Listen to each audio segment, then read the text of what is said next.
no texto que tiñades para ler hai penso que un parágrafo que resume perfectamente que é isto, o concepto de Gramsci da revolución pasiva, que consiste en que as demandas que desafían a orde hexemónica son recuperadas e absorbidas polo sistema, neutralizando o seu potencial subversivo. Isto é integrar demandas que non alteran a situación sustancial de dominio, usar os de plástico e reciclar, expulsando a marginalidade dos opositores frontales, a marginalidade da loita das ideas ou directamente a súa desaparición física. Como vimos en Latinoamérica, a meirande parte das activistas e das loitadoras contra as multinacionais, o que aquí se chamaría ecologistas, o que pasa que ali ten unha componente anticapitalista moito máis forte, son eliminadas físicamente, son asasinadas sistemáticamente. Penso que en 2002 son unhas 1500 en toda Latinoamérica, por aí o dato. Entón esta é a cuestión. Greta Thunberg vai se dar a man con Christine Lagarde, a presidenta do FMI, pero en Latinoamérica, en Colombia, en Venezuela, no Brasil, están asasinando a esas persoas que realmente tamén están exixindo medidas contra o cambio climático, están loitando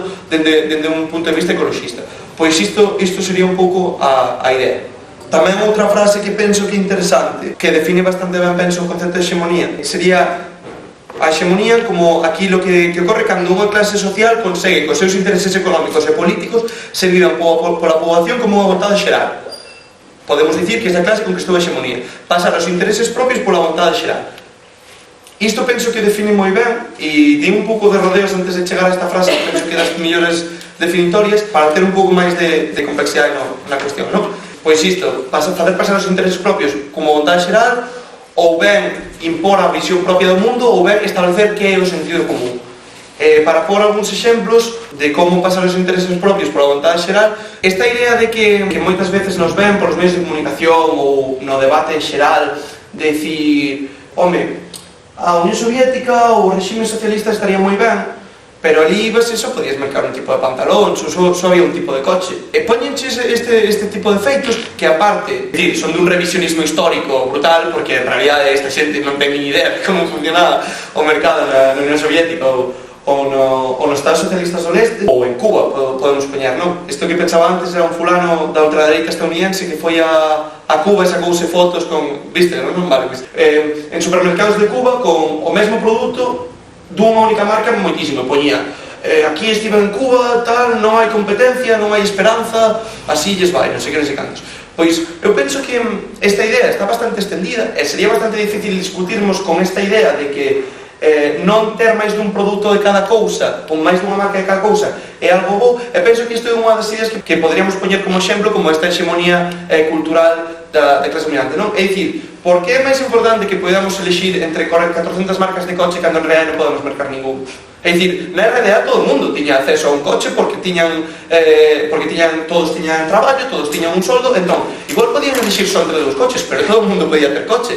E aquí unha persoa que seguramente este cobrando 800 euros o mes, este pagando 500 de alugueiro, vaiche defender que é moito máis interesante poder mercar un Ferrari de 200.000 euros, inda que ele nunca na súa vida vai a poder mercalo, que ter un coche asegurado, inda que só podes elixir entre dúas marcas. Esta conversa que iba con unha colega onte, de feito, de que ela pues dicía, pues ten que haber competencia para que saia ganando o mellor produto, pero eu contestabelle, pero o capitalismo non favorece o mellor produto.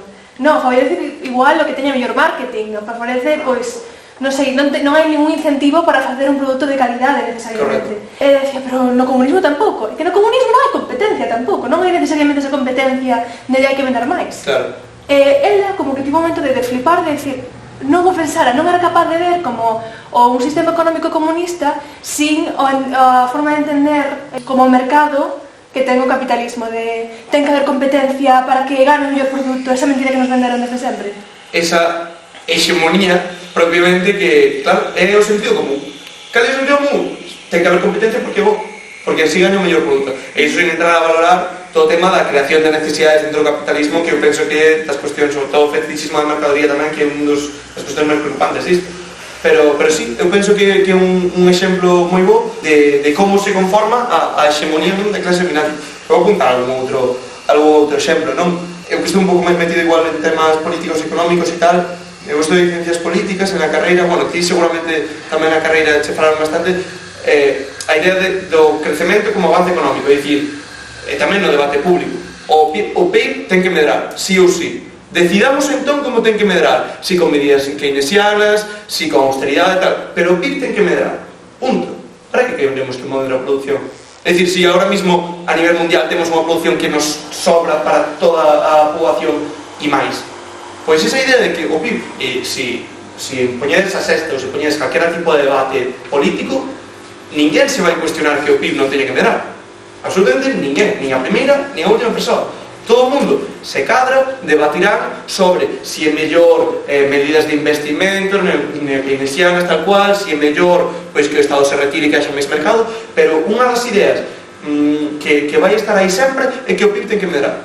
Pois esta é outra das cuestións que eu penso que tamén un bo exemplo sobre a hexemonía política. Dentro deste capitalista, pois sí, o que é a hexemonía, o que é o sentido común, pois deixa un pequeno abanico entre o keynesianismo, o neoliberalismo, etc., pero nunca cuestionando de fondo ese sentido común capitalista.